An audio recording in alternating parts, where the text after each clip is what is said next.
A couple are having a night out at Tokyo Bay. As the man goes for a drink, he returns to find his car and girlfriend missing. Meanwhile, second unit is testing out some high-caliber firearms. They do the job, but Goto feels they're too excessive. This is interrupted by contact from Inspector Matsui of Criminal Investigations, who informs them of the previous incident as well as some damage to the Babylon project that may be connected.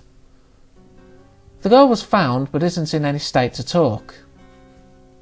Stranger still is that the tyre tracks indicate the car was dragged sideways off the pier, so he wants Sakaki and Shige to operate an underwater labour and investigate the sea floor. Noah and Asuma sit by the bay and learn there's been a strange sort of fish being captured. They also spot a man getting in an argument with the police. Shige then emerges, informing them of the plan to investigate the bay. That night they explore the bay and discover the missing car in an excavation trench. Shige also notices a strange frequency coming from something he suspects is alive, but they lose power before they can investigate further. The squad discuss the idea of an actual sea monster in Tokyo Bay, but Kanaka thinks it may well just be a whale. Shige confirms it's definitely something else, possibly evolving at a rapid rate. Sakaki then calls out with a shipment of dry ice Shige ordered. Matsui discusses what the next move should be with Goto and Shinobu, the latter declaring that the second unit should take care of this themselves if the defence force is considered too much. Like Kanaka, coming off just a bit sceptical of sea monsters existing. Kanaka, Noah and Asuma are out at lunch when they spot the man from before. Turns out he's a scientist, Dr. Hirata, who may well be behind the creature. He was investigating the panspermia theory, the idea that life came from microorganisms that travelled to Earth by meteorites. Discovering a meteorite from 450 million years ago, Hirata worked on tracing life back through microorganisms within the meteorite, and managed to create a hyper-evolving creature over the course of the past decade.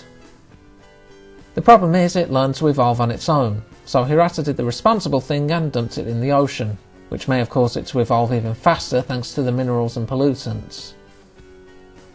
On top of that, there's also the fear that it could lay eggs, and the offspring decide to wipe out humanity. Kanaka oversees second unit as they ready to launch an attack on the creature, though Shige is noted to be missing. Hirata mentions to Goto that he suspects it'll come back to the Sumida River to lay its eggs in the vein of a salmon returning to its home to do the same thing. Problem is that it disappears from their radars as they're tracking it. Various plans are discussed, the first being Yamazaki suggesting a high voltage current running through the river, though this is shot down as it'd kill most of the aquatic life.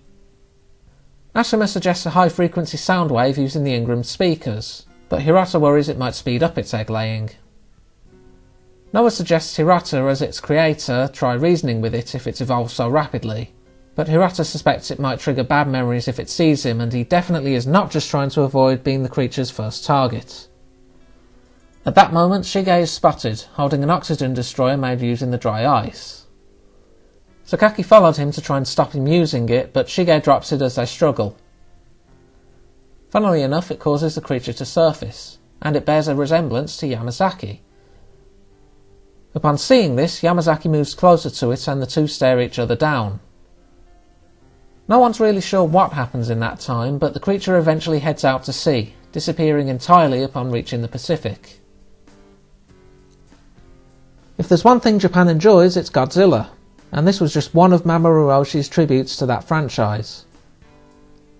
Might be considered a bit out there for a story premise, but given this is a world where the technology's seen quite a big leap in the space of a decade, I can certainly see precedent for other areas of science doing the same. The creature itself raises some questions and speculation, but sometimes that's all you need, as over-explaining it could take away from the mysticism. Some mysteries are best left unsolved and all that.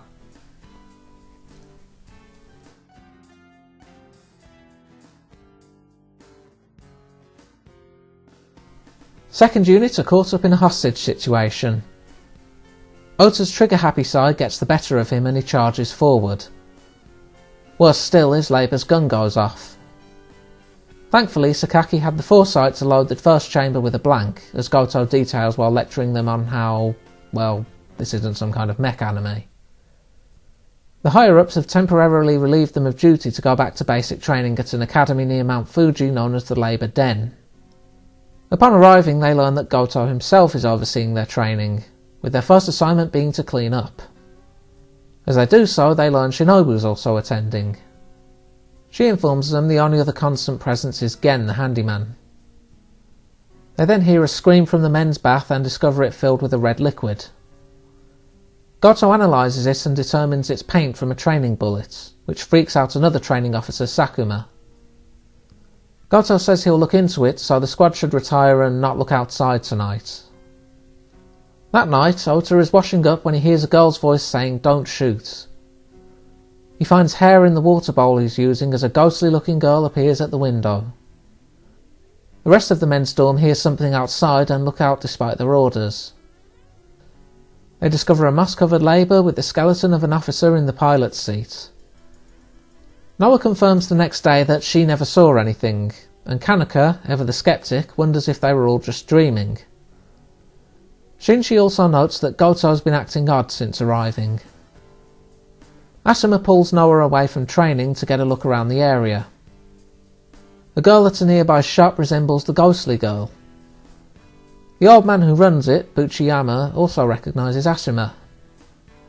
He freaks out at the mention of the Labour Den, however. Growing annoyed, Asuma tries to get some information on the place and why everyone's being so secretive. As Ota and Kanaka do some Labour combat training, Asuma reflects on what he learned. There was a girl caught in the crossfire of some cadet training, not surviving even though it was a paint bullet. The bullet was fired by her brother, who then carried her body into a lake. With Ota's Labour seemingly pulling the trigger upon falling over, there's fear that history may repeat, but Ota insists that the arm fired on its own. To solve this, Shige is brought in, who discovers that someone must have written some kind of program to tamper with the Labour's drive system. Of course, they'd have to be on par with him to hack the system like that. Next morning, Asuma gathers everyone to tell them of his findings. Firstly is the girl he spotted at the shop, Maho Gondo, looking exactly like the girl who was killed. His interrogation of Buchiyama taught him that she was taken in by him and that the victim was her sister, and Asuma suspects she was working with Gen, the culprit behind rewriting the Labour programme based on a manual found in Gen's room. Other evidence found includes an empty paint bullet and a skull mask, as well as the tape of a girl saying "Don't shoot," figuring the motive was to get the squad to consider how they use their weapons in future. Kanaka intervenes, telling him that she suspects there was no Gen, as the only people confirming his existence were the captains. Not to mention that the two girls are likely one. The programme was likely done by Shige himself, as he mentioned only someone of his skill could pull it off. She also calls the girl in, revealing her real name as Mahoko Goto, the niece of the captain. She does agree with Asuma about the motive, and Goto relents on her deductive ability. Low action episode, but an enjoyable mystery setup here. Also a good show for Goto, seeing him keeping his people in check and being able to fabricate a whole conspiracy using police etiquette to keep it running. While it's Kanaka, not Asuma, who solves the mystery, it does show that he has the makings of a capable investigator, and that even if his answer was wrong, he still did get the motive right. Next time, we see a man from Goto's past come back to haunt him through an attempted coup in episodes 5 and 6. Until then.